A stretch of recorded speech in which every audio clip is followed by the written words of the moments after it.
why people buy classic cars. There's an awful lot of people that are now coming into our, what we call industry hobby, and a lot of times we get questions, well, why would I want to buy a classic car? So we're going to address that today. We're going to talk about all the different reasons why you might want to consider a purchase of a classic car. And later in our video series, we're going to talk about exactly how to buy it, what type of different cars we have available, and make it a little easier if you decide that you want to make that classic car purchase. So let's talk about one of the reasons that people buy classic cars is what? Investments?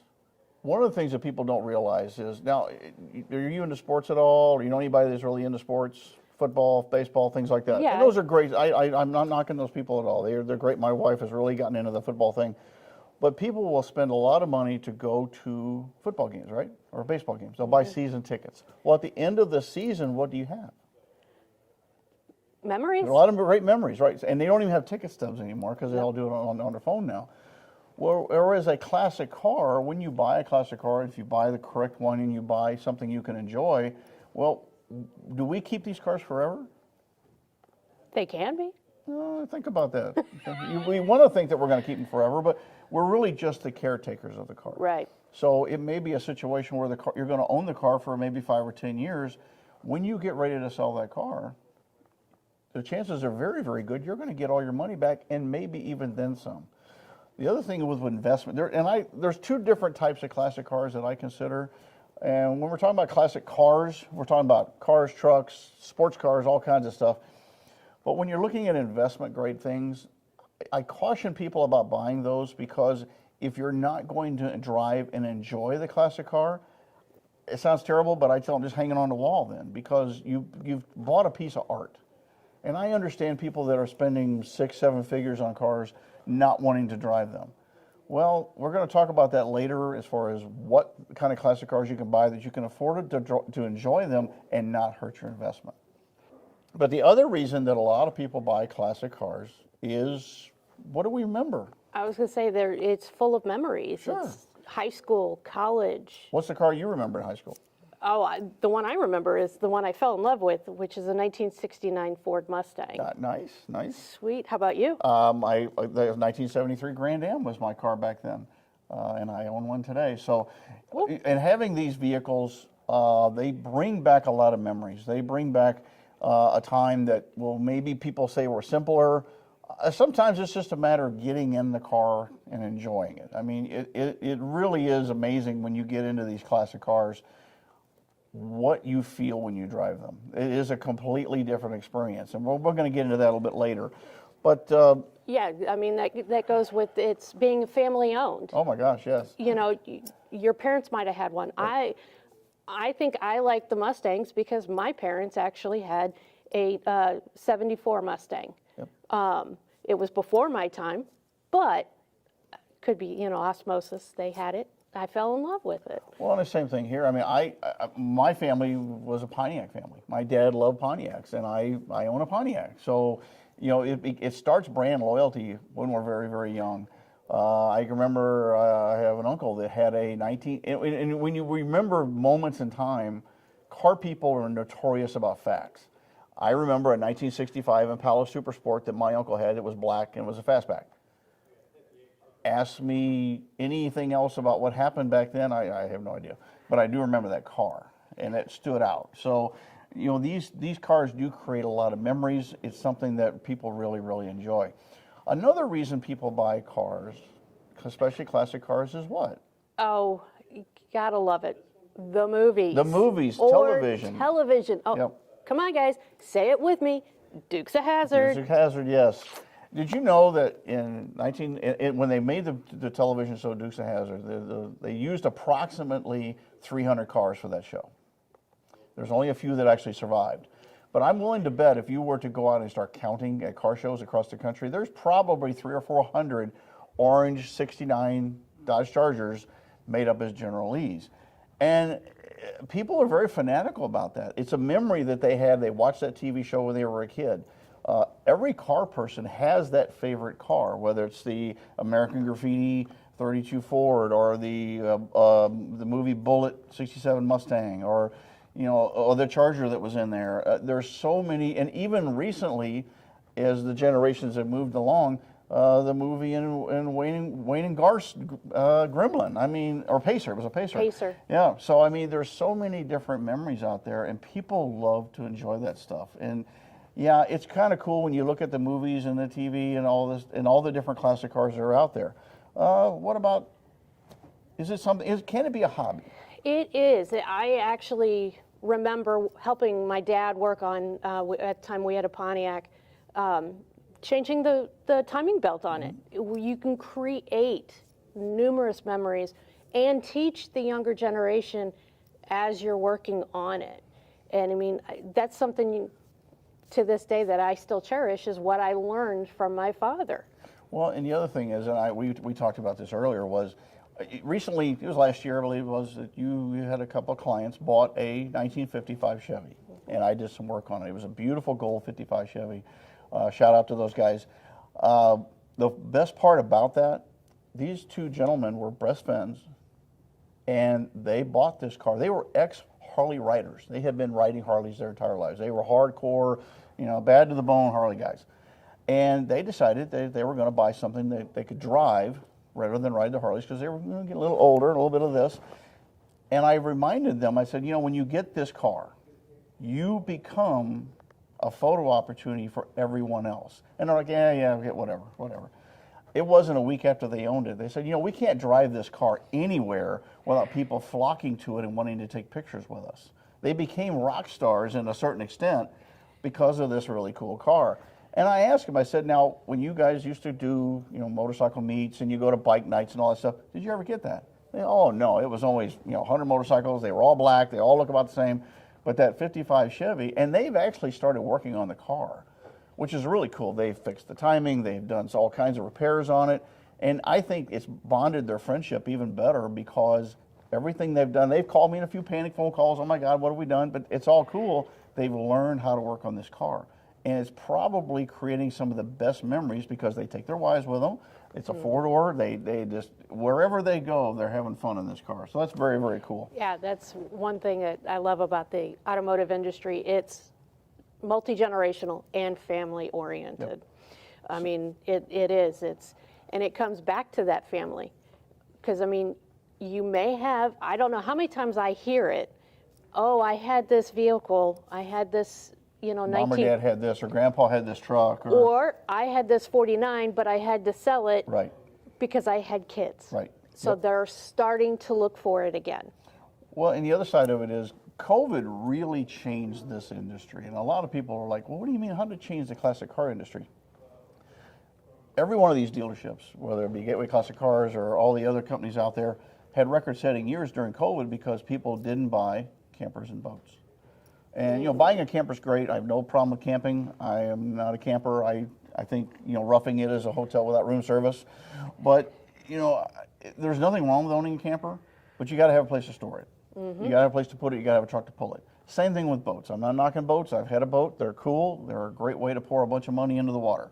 But they're fun. But again, you have a limited season. Whereas a classic car, if it's a little nice outside and it's not raining, snowing, whatever, you can take the car out and cruise it at any time. And again, I think the investment side, what we talked about earlier, you get a much better return on your investment as opposed to buying a camper or a boat. And you mentioned too that a lot of people have bought cars, owned cars, and they had to sell them. Families come along. There's always that story. You ask somebody, well, what was the coolest car you ever owned? Well, and and so unfortunately they always blame the kids. Well, we had kids, and I had this really nice Mustang, or I had this really cool Chevelle, and I had to sell it because of damn kids. Well, now they're wanting the kids are gone. Grandparents, they're wanting to have that experience again. And we're going to talk about that later, how to find your original car, how to find the car that you may have lost. We're going to talk about that later. So yeah, prior ownership is a big thing. How many people go to car cruises and car shows? Too many. Never too many. Hundreds of Not thousands. too many? No. You can't go to too many car shows. That's my lovely bride. She tells you, oh no. Another car show? You're kidding. But one of the things about, if you're thinking about purchasing a classic car of any kind, you're just getting into this, go to a car show. go to, you guys do something here every month. What is it called? Yep, we do Caffeine and Chrome. It's the last Saturday of every month from 9 to 12. And yes, we have a ton of cars that come out, and just everybody that comes out is just wanting to see who's got what and what can I do to mine, mine. What can I make it to improve and things like that. The other side of it is, it's great to go to a Caffeine and Chrome. It's car shows sometimes can be a little intimidating for people, spectators and things like that. The Caffeine and Chrome or any kind of show like that is really good because it's so informal. People go in the morning, it's no contest, there's no trophies, nothing like that. And when you see a car that you might be interested in, talk to the owner, because there's some good points and bad points to that particular car that you may not know about. Can you buy the wrong classic car? Oh, yes. I mean, Because, if you're 6'4", are you going to fit into some Corvettes? Probably not. very tightly, or, And I know you've had some customers that I've actually had to move the seats back on cars because they fell in love with the car, bought the car, and they go, I can't fit in the damn thing. So we've had to do that. There are also cars, and AC Cobras are really cool. They're really fast. They're really loud, but a lot of people can't fit in them. No, they're very tight. And that's something you have to consider about. The other thing is, how many people need to fit in this car? Now, a lot of people don't realize that when you have grandkids, and you have multiple grandkids, everybody wants to go. Right. Everybody in a pool. So if you're buying a classic car, maybe that two-seater is not a good idea, but are station wagons cool? Yes, Yeah, station wagons are very cool these days. They're very hot. A lot of people, power tours, they do cruises, they go down Route 66.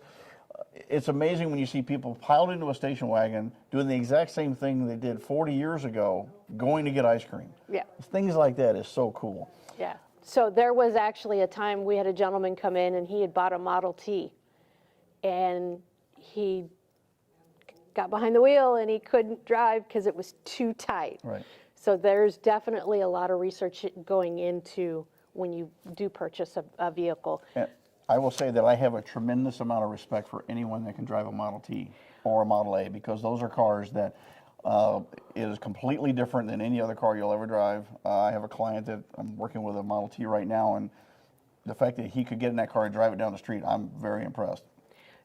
Can you buy a car with too much power?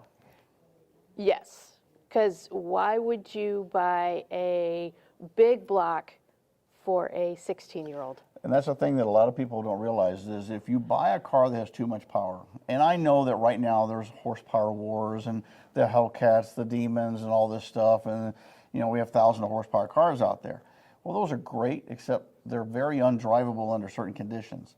And bringing a car home like that and parking it in the garage, and you have a 16-year-old boy, young man, young woman at home, thinking that they're never going to take it out when you're out of town, that's not a good idea. So remember, and one of the things I was told a long time ago, and I didn't believe it at first, it is always more fun to drive a slow car fast than a fast car slow. And having been a Miata owner, I will tell you that's very true, because they are go-karts. They're a lot of fun. What about convertibles? Are convertibles cool? Convertibles are cool. The only issue is you can't drive it in the rain.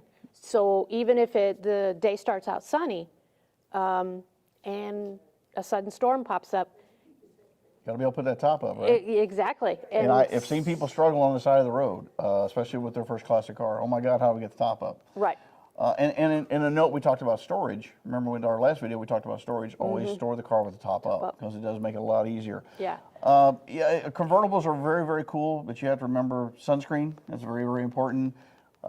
If it looks like it's going to rain, you're going to get wet in the car. It does happen. I had a client a couple years ago. I had a 68 GTO, very nice gentleman, bought the car, loves the car, drives it all the time. Parked it outside his local grocery store, and people are saying, isn't that your car outside? And it's pouring down rain and the top's down. So you called me in a panic how to get all the water out. It does happen. That's part of life. Yeah, so I prefer a hard top. And they're great too. I mean, the thing is, can you fit? Is it comfortable? And the other side of it is, what kind of car are you going to get? A lot of people will look at a classic car and think, well, I've got a really nice Mercedes, or I've got a really nice BMW or whatever, and it's got GPS in it, it's got, heated seats, it's got cruise control, it's got 12 cup holders in it. Do classic cars have that? No. I mean, we get the one thing is air conditioning is not in a lot of classic cars. Very true. Everybody has gotten so used to air conditioning being in a classic that when you're looking for one, expect it not to be in, and you're going to have to deal with.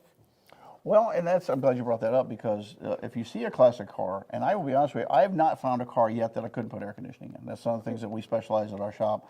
We're very proud to be a vintage air dealer, and I will tell you that I've not run across a car I could not get air conditioning in the car. Really? So when you're looking at a classic car and you say, okay, well, it doesn't have air conditioning in it, can we put it in? Yes, call your local shop, call somebody, call Vintage Air, call any of the air conditioning companies that are out there.